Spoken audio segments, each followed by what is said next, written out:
Astaghfirullah.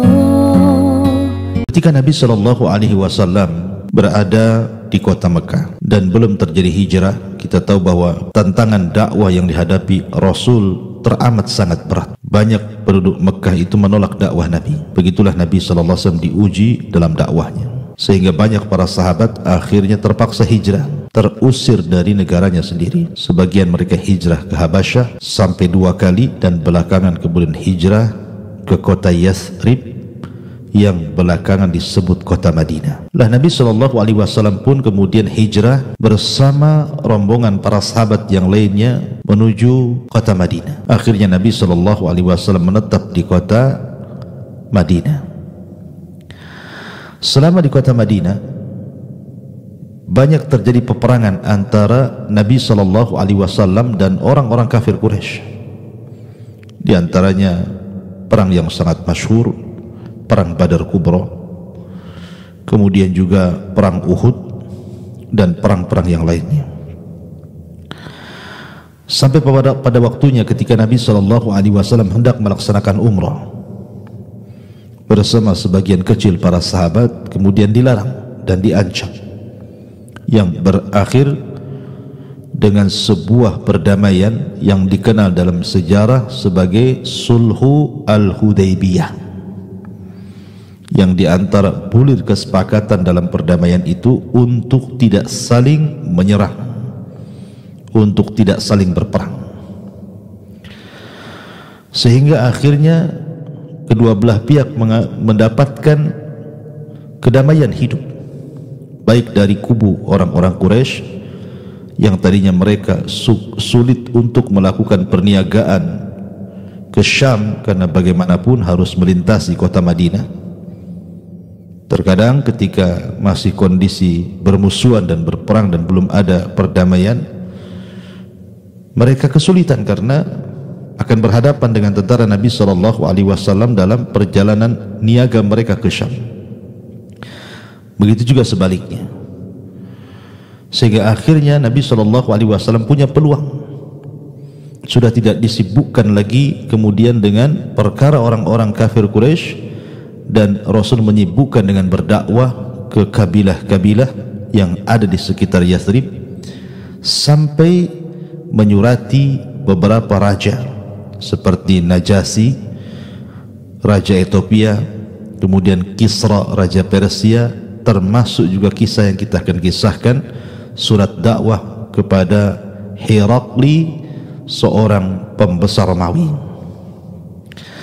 Ma'asyiral muslimin yang dimuliakan Allah Subhanahu wa taala, maka Nabi Shallallahu Alaihi Wasallam mengutus seorang sahabat yang memang pakar dalam diplomasi, namanya Dihyah ibn Khalifah ibni Farwat ibni Fadalat al-Kalbi, atau dikenal dengan Dihyatul Kalbi, seorang sahabat yang masyhur, termasuk as-sabiqun al-awwalun, termasuk juga banyak menyaksikan peperangan bersama Nabi Sallallahu Alaihi Wasallam. Bahkan Dihyatul Kalbi, sebagaimana dikatakan oleh Imam Al-Qurtubi rahimahullahu taala, kana min kibaris sahabat, termasuk seniornya para sahabat Nabi Sallallahu Alaihi Wasallam. Bahkan Imam Ibnu Katsir mengatakan sahabi jalil, kana jamilus surah, aslama qadiman walakin lam yashhad badran wa syahida ma ba'dah. Dia sahabat yang sangat mulia, memiliki penampilan yang sangat tampan, sehingga menjadi perhatian para wanita. Apabila dia berangkat ke Syam, banyak para wanita yang meninggalkan kesibukannya dan terus memandang wajah Dihyatul Kalbi saking tampannya, sehingga Jibril apabila mendatangi Nabi Sallallahu Alaihi Wasallam untuk menyampaikan wahyu Allah Azza wa Jal, lebih sering menyerupai Dihyatul Kalbi, sampai Aisyah radhiyallahu anha pernah menyangka bahwa Rasul sedang berdiri menghadap Dihyah dan sedang berbincang-bincang. Setelah ditanya, maka Nabi SAW mengatakan kepada Aisyah, itu bukan Dihyah, itu adalah Jibril. Kemudian Rasul mengatakan, hal ra'aiti, apakah engkau melihatnya wahai Aisyah? Kata Aisyah radhiyallahu anha, ya. Maka Rasul mengatakan, engkau akan mengalami kebutaan di akhir hayatmu. Intinya bahwa Nabi SAW mengirim surat kepada Raja Herakli lewat perantara sahabat yang sangat mulia Dihyatul Kalbi. Taib, kita mulai kisah ini dari Herakli dulu. Siapa Herakli ini? Herakli ini istilah raja dari raja-raja Romawi, sama dengan Najasyi istilah raja bagi raja-raja Habasyah Ethiopia, ataupun Tubba istilah raja bagi raja-raja Yaman, dan begitu seterusnya. Disebut juga sebagai Kaisar. Kaisar itu diambil karena ketika ibundanya sedang sakit parah, sementara dia sedang hamil dan mengandung Herakli ini, dan ketika itu peralatan tidak sebagaimana secanggih hari ini, maka ketika sakaratul maut ibundanya, kemudian dibelahlah perutnya. Maka dalam bahasa mereka membelah perut itu disebut Kaisar. Maka rupanya anak yang ada dalam perut ibunya itu masih bergerak-gerak. Akhirnya diselamatkan dengan cara dibelah perutnya, kemudian dikeluarkan anak tersebut, dan selamatlah anak tersebut, kemudian disebut Kaisar. Karena ketika melahirkan perut ibundanya disobek, kemudian selamat, tapi ibundanya meninggal dunia. Ma'asyiral muslimin yang dimuliakan Allah Subhanahu wa taala, ada juga yang mengatakan bahwa nama Herakli itu adalah Falavius Hercules Augustus. Falavius Hercules Augustus, itulah nama asli beliau, atau kemudian dikenal dengan Herakli dalam bahasa Arab. Herakli ini tumbuh besar dan memiliki sedikit ilmu tentang nujum. Dia ahli nujum, artinya sedikit memiliki ilmu dalam dunia perdukunan. Ketika dia menjadi raja bagi Romawi, bahkan ketika itu Romawi sangat kuat sekali karena mampu mengalahkan Persia, dan dua-duanya negara adidaya kala itu. Herakli ini suatu ketika bermimpi. Mimpinya aneh. Dia memandang bintang-bintang yang ada di langit. Kemudian dia melihat sosok seorang penguasa yang dikhitan, yang disunat bahasa kitanya. Kemudian dia pun terbangun dengan wajah yang tidak ceria, sehingga kemudian orang-orang di sekitarnya bertanya kepada Herakli tentang ada apa gerangan dengan raja mereka yang biasa ceria, biasa selepas tidur menghadap mereka, berbincang-bincang, ngobrol, rapat, begitu seterusnya. Tiba-tiba hari itu murung, sehingga kemudian ditanyakan kepada Herakli ini apa yang terjadi dengan dirinya. Maka dia pun mengatakan, qad dhahara mulkul khitan, telah tampak kepadaku kerajaan orang-orang yang disunat, orang-orang yang dikhitan. Maka ketika mendengar ada kekhawatiran dari Herakli bahwa kekuasaannya akan digoyang oleh seorang raja penguasa bagi orang-orang yang dikhitan, orang-orang di sekitar Herakli itu menyangka bahwa jangan-jangan orang-orang yang dikhitan itu adalah orang-orang Yahudi, karena mereka tidak mengenal orang yang dikhitan kecuali orang Yahudi. Akhirnya kemudian orang-orang di sekitar Herakli mengatakan, kalau itu yang kau khawatirkan wahai raja, kita tangkap saja orang-orang Yahudi yang ada di Syam ini, kemudian kita bantai supaya kau tenang dan tidak merongrong kerajaanmu. Sebagaimana Fir'aun ketika khawatir dengan seorang anak yang lahir dari Bani Israel, maka Fir'aun membantai Bani Israel. Akan tapi Herakli kemudian mengatakan, tidak, tunggu sampai datang kejelasan. Lah selang beberapa saat, beberapa waktu dari mimpinya Herakli yang meramalkan akan datang seorang raja yang diikuti oleh orang-orang yang dikhitan atau disunat dan akan menggulingkan kekuasaannya, tiba-tiba datanglah surat dari Nabi SAW lewat perantara Dihyatul Kalbi. Karena raja tidak bisa berbahasa Arab, tentu surat itu juga diterjemahkan, yang isinya disebutkan di dalam hadis Bukhari dan juga hadis-hadis yang lainnya. Qala bismillahirrahmanirrahim min Muhammad ibn Abdillah wa rasulihi ila Hiraqla azimir Rumi, salamun ala man ittaba'al huda, amma ba'du, fa inni ad'uka bidi'ayatil Islam, aslim taslam, yu'tikallahu ajraka marrataini, fa in tawallaita fa inna 'alaika itsmal arisiyin. Kemudian Nabi SAW melanjutkan suratnya dan membacakan atau menuliskan satu ayat Al-Quran, wa ya ahlal kitab ta'alau ila kalimatin sawa bainana wa bainakum alla na'budu illallah wa la nusyrika bihi syai'an wa la yattakhidha ba'duna ba'dan arbaban min dunillah fa in tawallaw faqul ashhadu bi anna muslimun. Bismillahirrahmanirrahim, dengan menyebut nama Allah yang maha penyayang lagi maha pengasih. Surat ini dari Muhammad, hamba Allah dan Rasulnya, teruntuk kepada Herakli, pemimpin Romawi. Keselamatan bagi orang yang mengikuti petunjuk. Amma ba'du, aku serukan kepada engkau wahai Herakli untuk masuk ke dalam Islam. Maka masuklah ke dalam Islam, engkau akan selamat, dan Allah akan berikan kepadamu 2 kali lipat pahala. Tapi jika engkau berpaling, maka engkau akan menanggung dosa umat Arisiyin. Siapa Arisiyin? Nanti akan saya jelaskan siapa Arisiyin ini.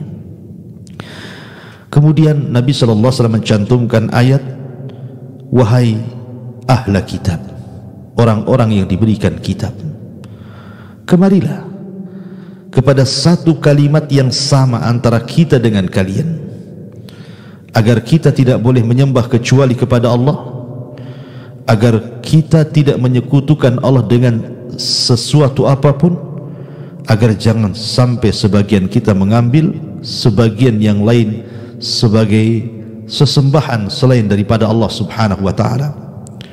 Maka jika mereka berpaling, katakan, bersaksilah bahwa kami termasuk orang-orang yang menyerahkan diri kepada Allah Subhanahu wa ta'ala. Muttafaqun alaihi. Inilah isi surat yang singkat yang ditulis Nabi SAW kepada pemimpin Romawi lewat tangan Dihyatul Kalbi. Ketika Herakli kemudian membaca surat ini, sebelumnya dia bermimpi, maka seolah-olah ada korelasi antara mimpi dengan surat itu. Akhirnya kemudian Herakli pun mencari orang-orang Arab, ingin mengetahui sosok siapa yang mengirim surat ini, siapa Muhammad itu, siapa raja Arab yang berani-berani mengirim surat kepada Herakli dan mengajak masuk ke dalam agamanya, bahkan mengancam kalau dia sampai berpaling maka dia akan menanggung dosa Arisiyin.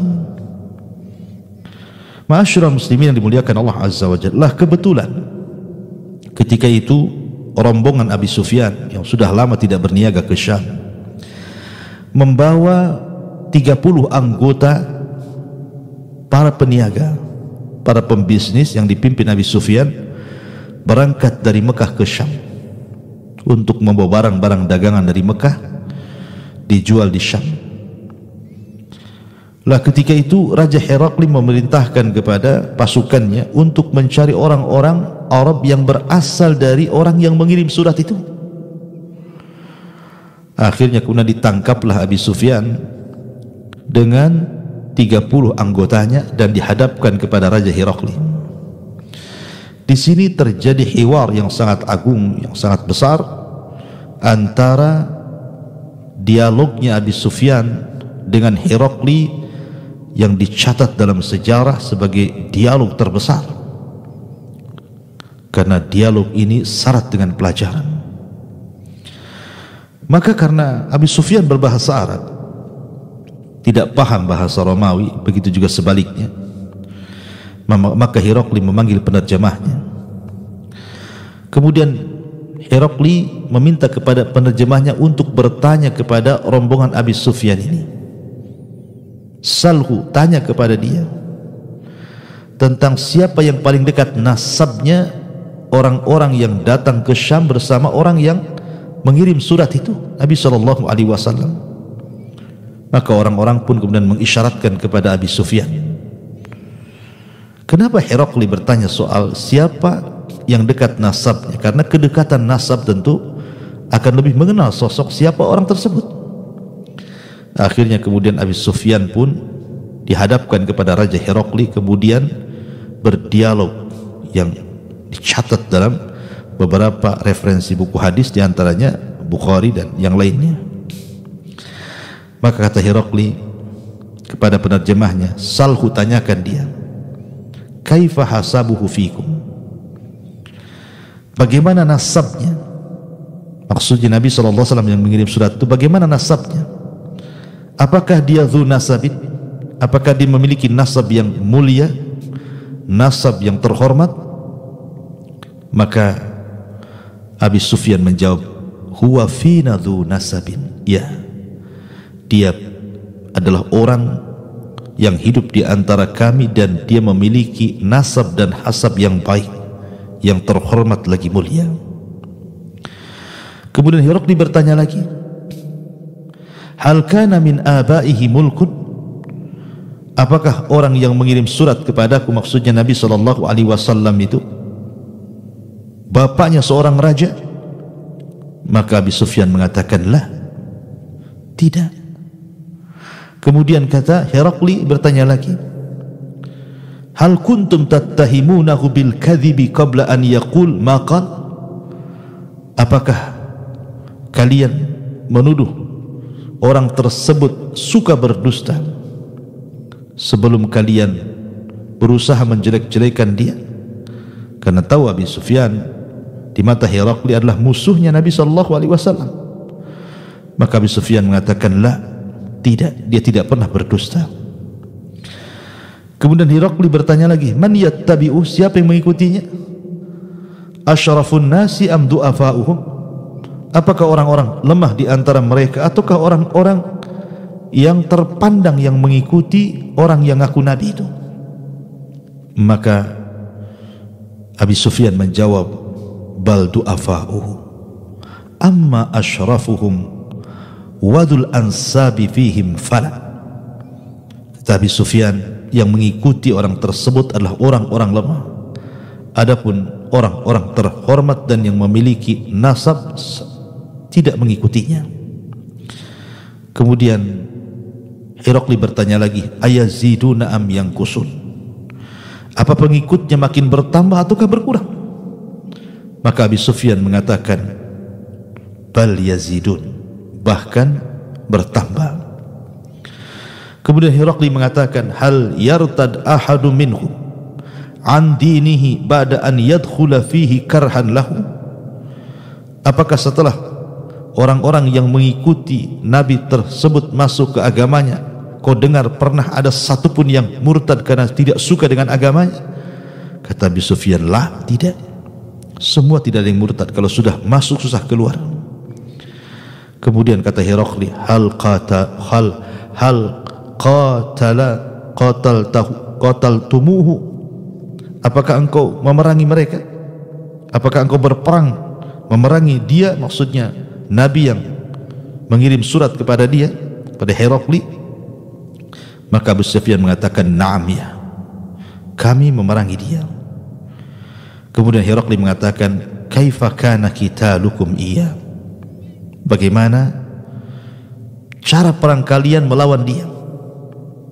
Apakah mengalami kemenangan ataukah kekalahan? Maka Abu Sufyan mengatakan, "Takunul harb bainana wa bainahu sajjalan yusibu minna wa nusibu minhu." Ya, kami terkadang perang melawan orang itu. Terkadang dia yang menang, terkadang dia yang kalah. Kemudian Herakli mengatakan, "Hal yaghdir?" Apakah dia pernah berkhianat? Maka Abu Sufyan mengatakan, "La, tidak. Dia tidak pernah berkhianat." Kemudian kata Herakli, "Hal qala hadzal qaul ahadun qabla fa huwa yatashabbah bihi?" Apakah yang diucapkan orang yang ngaku nabi ini pernah ada orang yang mengucapkannya sehingga dia hanya meniru-niru saja? Kata Abu Sufyan, "La, tidak. Baru dia yang mengucapkannya." Kemudian kata Herakli, "Apa yang diseru orang itu?" Maka kemudian Abu Sufyan mengatakan dia menyeru untuk mentauhidkan Allah dan meninggalkan sesembahan apa yang disembah bapak-bapak kami. Kemudian Herakli pun memandang penerjemahnya, kemudian mengatakan, "Sesungguhnya aku bertanya soal nasabnya, dan dia katakan dia memiliki nasab yang terhormat. Maka begitu juga para nabi sebelumnya diutus, dan rata-rata adalah nabi yang paling terhormat dari nasab seluruh kaum-kaumnya." Kemudian aku bertanya lagi, apakah dia memiliki keturunan raja? Kemudian dia katakan tidak. Maka aku katakan, kalau seandainya kemudian ada keturunannya raja, tentu maksud dia mengaku nabi jangan-jangan hanya untuk mengambil kembali kerajaannya. Kemudian aku bertanya lagi bahwa pengikutnya apakah orang-orang lemah atau terhormat? Dia katakan orang-orang lemah, dan orang-orang terhormat sedikit sekali yang mengikutinya. Maka kata Herakli, begitulah para rasul, memang pengikutnya rata-rata orang-orang lemah. Kemudian aku bertanya lagi, apakah engkau menganggap dia pendusta? Dan dia katakan tidak. Ya, karena seorang nabi tidak mungkin berdusta. Kalau dia tidak berdusta kepada manusia, maka yakin dia tidak mungkin berdusta atas Allah subhanahu wa ta'ala. Sebab kalau dia sudah berani berdusta kepada manusia, pasti tidak akan mudah berdusta kepada Allah azza wa jalla. Kemudian aku bertanya lagi kepada dia, apakah ada yang murtad dari para pengikutnya karena benci dengan agamanya? Dan dia pun katakan tidak. Begitulah iman, apabila sudah tercampur dalam hati maka susah keluarnya. Kemudian aku bertanya, apakah bertambah atau berkurang? Dia katakan bertambah. Begitulah iman, kalau sudah sempurna maka akan merembet kepada yang lainnya. Kemudian aku bertanya, apakah dia pernah berkhianat? Dan dia katakan tidak. Begitulah para rasul, tidak mungkin berkhianat. Dan aku katakan kepadanya, apakah dia pernah atau ada orang yang pernah mengucapkan hal yang sama? Dan dia katakan tidak. Begitulah wahyu Allah subhanahu wa ta'ala kepada para nabi, maka dialah orang yang pertama mengucapkan sebelum yang lainnya. Kemudian yang terakhir aku tanyakan, apa yang diserunya? Dia katakan bahwa dia menyuruh kepada tauhid dan meninggalkan agama moyang-moyang mereka. Begitulah para nabi, mereka tidak bergantung kepada adat istiadat karena mereka berucap dengan wahyu yang Allah wahyukan kepadanya. Dari sini Herakli pun berubah wajahnya. Ketika berubah wajahnya, tiba-tiba Abu Sufyan dia bicara dan mengatakan, laqad aduma amra Abi Kabshin, sungguh telah besar namanya Abi Kabshin. Abi Kabshin itu maksudnya Nabi SAW. Di sini Abi Sufyan tidak menisbatkan kepada kakek buyut Rasul seperti Abu Talib, Abdul Muttalib dan begitu seterusnya, tapi dinasabkan kepada ayah susuannya, karena Abi Kabshin itu kunyah daripada suami Halimah Sa'diyah yang menyusukan Nabi SAW karena bencinya Abi Sufyan kepada Rasul, sehingga tidak mau menasabkan Rasul kepada kakek buyutnya, tapi dinasabkan kepada suami daripada Halimah, ibu susuannya. Itulah kebencian, ya. Kata Herakli setelah dia memandang para batrik-batriknya yang ada di kerajaan itu, para tokoh-tokohnya dan orang di sekelilingnya, kemudian dia mengatakan, iyakun kama taqulu fihi haqqa fa innahu nabiyyun. Kalau yang kalian katakan itu benar, kalian tidak berdusta kepadaku, ingat, dia itu seorang nabi dan aku sudah mengetahuinya. Karena Herakli itu dicocokkan dengan mimpinya masalahnya. Kemudian yang kedua, Herakli ini seorang ahli baca, suka membaca kitab-kitab lama. Dia menguasai Taurat dan Injil dan memiliki ilmu dunia, sedikit dunia perdukunan, sehingga dia mengatakan, kalau yang kalian katakan benar bahwa dia telah muncul, aku yakin dia seorang nabi dan aku sudah mengetahuinya. Kalau seandainya lau kuntu indahu, aku berada di sisinya, la ghasaltu an qadamaihi, tentu aku akan cuci kedua kakinya. Seolah-olah dari sini Herakli pun kemudian mengikuti dan membenarkan ajaran Nabi SAW. Kemudian kata Herakli, keluarkan surat itu. Maksudnya surat yang dibawa oleh Dihyatul Kalbi kepada dia. Bacakan sekali lagi di sini. Bacakan kepada mereka. Bacakan kepada kita semuanya. Maka penerjemahnya membawa surat itu kemudian membacakan kembali, Bismillahirrahmanirrahim. Min Muhammad ibn Abdullah wa rasulihi ila Herakli adimir Rum. Salamun ala man ittaba'al huda amma ba'du. Fa inni ad'uka bidiayatil Islam. Aslim taslam yu'tikallahu ajraka marrataini. Fa in tawallaw fa inna 'alaika ithmal arisiyin. Wa ya ahlal kitab ta'alau ila kalimatin sawa'in bainana wa bainakum alla na'budu illallah wa la nusyrika bihi syai'an wa la yattakhidha ba'duna ba'dan arbaba min dunillah fa in tawallaw faqulu ashhadu bi anna muslimun. Bismillahirrahmanirrahim. Dari Muhammad ibn Abdullah dan Rasulnya, teruntuk Herakli pembesar Romawi, keselamatan bagi orang yang mengikuti petunjuk. Amma ba'du, maka kuserukan kepada engkau Herakli, masuklah ke dalam Islam. Islam kau akan selamat dan Allah akan berikan kepadamu 2 pahala. Tapi jika kau berpaling, ingatlah engkau telah menanggung dosa arisiyin. Wahai ahli kitab, kemarilah kepada kalimat yang sama antara kita dengan kalian, agar kita tidak boleh menyembah kecuali Allah, tidak menyekutukan Allah dengan sedikit pun, tidak mengambil sebagian kita dan yang lainnya Tuhan selain Allah. Maka jika mereka berpaling, katakan, persaksikan saya seorang muslim. Semua mendengarnya. Dari sinilah sebenarnya hidayah sudah hampir masuk ke hati Herakli. Akhirnya dia mencoba untuk memanggil manusia, mendakwahkan dakwah Nabi SAW ini, dan disuruhnya untuk mengikuti Nabi SAW, ya, karena sudah tampak Nabi itu. Tapi ketika dia membacakan surat itu kepada halayak umum, tiba-tiba orang pun lari dan masuk ke rumah-rumah mereka dan mengunci-ngunci rumah mereka. Mereka menolak kehendak Herakli supaya mereka mengikuti agama Nabi SAW, karena kekhawatiran kalau seandainya kemudian Herakli ini mendapatkan kesulitan dari rakyat Romawi. Akhirnya dia pun mengatakan, sesungguhnya aku mengajak kalian itu hanya ingin menguji kalian. Bayangkan, karena takut kehilangan kerajaannya, iman yang hendak masuk di hatinya tercabut lagi. Akhirnya Herakli pun mendatangi para pendeta-pendeta, padri-padri yang sangat besar, yang sangat didengarkan ucapannya oleh bangsa Romawi. Kemudian diserahkan surat itu, kemudian diceritakan mimpinya, kemudian diceritakan tentang dialog dia dengan Abi Sufyan, kemudian macam-macam diceritakan kepada para padri-padri kanisa itu.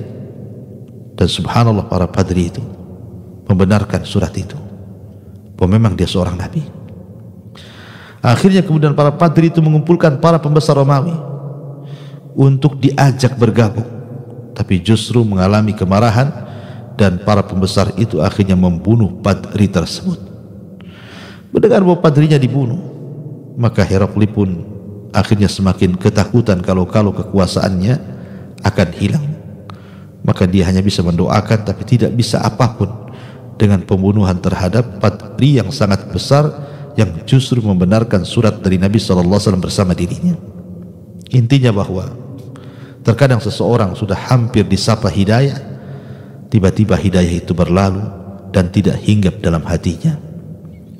Ma'asyiral muslimin, para pendengar dan para pemirsa Kiswah TV yang dimuliakan Allah Subhanahu wa taala dan juga Humairah Channel.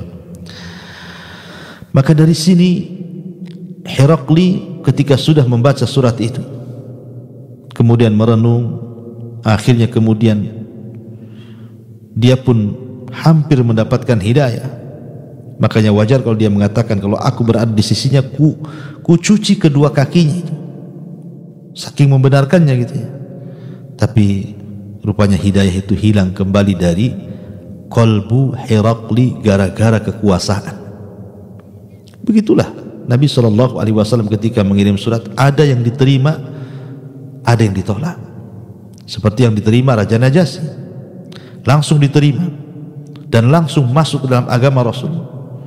Bahkan Nabi SAW menyolatkan kematian Raja Najasyi Ashamah ibn Afjur karena wafatnya, karena tidak ada yang menyolatkan dia di Ethiopia sana. Makanya Rasul kemudian salat gaib, dan itulah salat gaib pertama Rasul untuk Raja Najasyi, dan Rasul tidak pernah salat gaib lagi setelah itu. Bahkan sebagian ulama menyebutnya Najasyi itu sebagai muhadram, orang yang hidup di zaman Rasul tapi tidak bisa menatap Rasul. Tapi ada juga yang menyobek-nyobek suratnya, seperti Kisra Persia. Ketika datang surat kepada beliau, kemudian disobek-sobeknya surat itu. Kemudian ketika Rasul mendengar bahwa suratnya disobek-sobek, maka Rasul pun mengatakan, mazzakallahu mulka, semoga Allah sobek-sobek kembali kerajaannya, semoga Allah hancurkan kerajaannya, semoga Allah hancurkan kerajaannya. Ya, rupanya doa Nabi SAW cepat terkabulkan ketika di masa Khalifah Amirul Mukminin Umar bin Khattab radhiyallahu an, Persia jatuh tumbang ke tangan kaum muslimin. Itulah doa Nabi SAW, mazzakallahu mulka. Tetapi karena Herakli ini dalam hatinya membenarkan, akhirnya dia pun hanya bisa memberikan hadiah kepada Nabi SAW lewat Dihyah saja, tapi dia tidak masuk Islam ya. Lah, yang ingin saya sedikit ceritakan sebelum kita tutup adalah kalimat Arisiyin, karena Nabi SAW dalam isi surat itu mengatakan kepada Herakli ini, fa in tawallaita fa inna 'alaika ismal Arisiyin, kalau engkau sampai berpaling maka engkau akan menanggung dosanya orang-orang Arisiyun. Siapa Arisiyun ini? Ada yang membaca Arisiyin, ada yang membaca Arisiyin tanpa dua ya, ada yang mengatakan Irisiyin, ada yang mengatakan Yarisiyin, tapi yang masyhur adalah Arisiyun atau Arisiyin.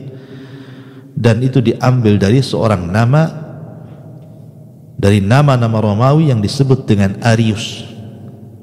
Lah, Arius ini dulunya terpengaruh dengan pemahaman Plato, pemahaman Yunan, dan dia salah seorang yang mentauhidkan Allah Subhanahu wa taala dari pengikut Isa bin Maryam. Lah, di zaman Arius inilah muncul pemahaman tathlis, di mana orang-orang Nasrani mengatakan bahwa Isa satu di antara tiga Tuhan, bahwa Isa anak Tuhan, bahwa Isa adalah Tuhan itu sendiri. Lah, Arius ini salah satu orang Nasrani pengikut Isa bin Maryam, pengikut ajaran Isa bin Maryam yang sangat setia, sangat saleh, mentauhidkan Allah, tidak terpengaruh dengan keyakinan Nasrani yang lainnya. Artinya ketika itu Nasrani pecah menjadi dua. Pecahan yang pertama, orang-orang yang mentauhidkan Allah, yang tidak menganggap Isa itu satu di antara tiga Tuhan, ataupun anak Tuhan, ataupun dia Tuhan. Tapi kelompok yang lainnya justru yang berpemahaman seperti itu, mengakui bahwa Isa adalah satu di antara tiga Tuhan. Lah, kelompok Arius ini selalu berseberangan dengan orang itu. Tapi karena jumlahnya tidak banyak, Akhirnya mereka hanya terpinggirkan. Karena bagaimanapun orang-orang Arisiyun itu rata-rata fallahun, rata-rata para petani, bukan orang-orang terhormat, ya. Sampai pada waktunya akhirnya di zaman Adhimir Romawi ini, Herakli lah orang-orang Arisiyun yang berpemahaman bahwa Isa bukan Tuhan, Isa bukan anak Tuhan, Isa bukan satu di antara tiga Tuhan, itu adalah orang-orang dekatnya Herakli. Jadi orang-orang yang sangat loyalis kepada Herakli adalah orang-orang Arisiyun, keturunan orang-orang Arisiyun. Maka Nabi SAW mengatakan, fa in tawallaita fa inna 'alaika itsmal arisiyin. Kalau engkau berpaling wahai Herakli, kau yang akan menanggung dosanya orang-orang Arisiyun itu, pengikut Arius yang masih mentauhidkan Allah Subhanahu wa taala dari orang-orang yang beragama Nasrani kala itu. Ma'asyiral muslimin yang dimuliakan Allah Subhanahu wa taala, inilah diantara secara singkat bagaimana risalah dakwah Rasul kepada Raja Romawi. Lalu apa yang bisa kita petik pelajaran dari kisah ini? Pertama, semangat Nabi SAW berikan hidayah kepada manusia, sampai-sampai Nabi SAW tidak peduli, ya, beliau surati semua para raja, ada yang menerima, ada yang menolak, ada yang tidak menerima kemudian memberikan hadiah, ada yang tidak menerima sampai membunuh delegasi. Itulah tantangan dakwah Nabi SAW. Tapi Rasul semangat berikan hidayah kepada manusia. Tentu yang dimaksud hidayah di sini hidayah irsyad. Adapun taufik itu hanya milik Allah Subhanahu wa taala. Kemudian yang kedua, pentingnya berdakwah. Pentingnya kita berdakwah kepada orang lain. Setelah mendakwai diri sendiri dan keluarga, maka kita berdakwah kepada orang lain. Makanya Allah Subhanahu wa taala menyebutkan dalam surah Al-Asr, wal asri innal insana lafi khusrin illa alladhina amanu wa amilus solihat wa tawassaw bil haqqi wa tawassaw bis sabr. Dalam surah Al-Asr ini ada 4 sifat yang luar biasa yang kalau Anda dapati sempurnalah hidup Anda. Pertama ilmu, yang kedua amal, yang ketiga dakwah, dan yang keempat sabar. Yang pertama dan yang kedua memperbaiki diri sendiri. Ilmu dan amal itu memperbaiki diri sendiri. Adapun dakwah dan sabar itu memperbaiki orang lain. Itulah seorang muslim. Orang yang bermanfaat seorang muslim itu alladzi yanfa'uhumun nas, alladzi yanfa'uhum linnas, orang yang bermanfaat bagi manusia. Karena dengan ilmu dan pengamalan memperbaiki diri sendiri, dan dakwah dengan kesabaran akan memperbaiki orang lain. Jadi baik diri dan baik orang, sempurna sifatnya. Maka penting menyebarkan dakwah kepada manusia, mengajak manusia ke dalam tauhid. Kemudian yang ketiga, hendaklah yang didakwahkan adalah dakwah tauhid. Maka Nabi SAW mengingatkan soal tauhid di hadapan raja-raja termasuk Herakli. Ya ahlal kitab ta'alu ila kalimatin sawa bainana wa bainakum alla na'budu illallah wa la nusyrika bi syai'an, agar kita menyembah Allah dan tidak menyekutukan Allah dengan siapapun, menunjukkan bahwa setiap dakwah para nabi itu berdakwah mengajak manusia ke dalam tauhid. Dan itulah awal dakwah para nabi, mengajak manusia untuk mengesahkan Allah, mentauhidkan Allah. Kemudian juga yang terakhir, karena juga waktu, bahwa Nabi SAW ketika mengutus surat tidak sembarang orang yang diutus sebagai delegasi mengantar surat itu, tapi memilih yang terbaik, memilih yang ahli diplomasi. Bukan itu saja, memilih orang yang tampan supaya cara penerimaannya pun berbeda. Maka dipilihlah Dihyatul Kalbi sebagai delegasi surat Nabi SAW kepada pembesar Romawi, Herakli atau Kaisar. Inilah diantara kisah surat dakwah Rasul kepada Raja Romawi Herakli ataupun Kaisar.